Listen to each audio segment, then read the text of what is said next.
Il forte vento e le abbondanti precipitazioni hanno colpito anche il territorio vicentino, in particolare nella zona pedemontana. La perturbazione ampiamente prevista ha portato con sé anche un deciso abbassamento delle temperature. Pioggia mista a neve, oltre che nell'altipiano, è scesa in pianura a Tiene e a Zanè. Qualche centimetro è caduto sui monti di Crespadoro e nell'alta valle del Lagno. Sono state però le violente raffiche di vento ad allarmare di più l'amministrazione comunale di Vicenza, che ha deciso di adottare alcuni provvedimenti a scopo precauzionale.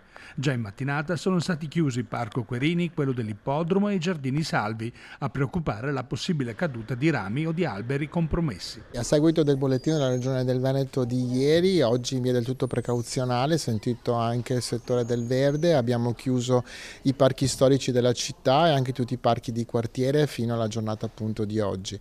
Valore città, questa notte all'una provvederà con il piano neve previsto una salatura preventiva delle strade proprio perché è prevista una precipitazione delle temperature.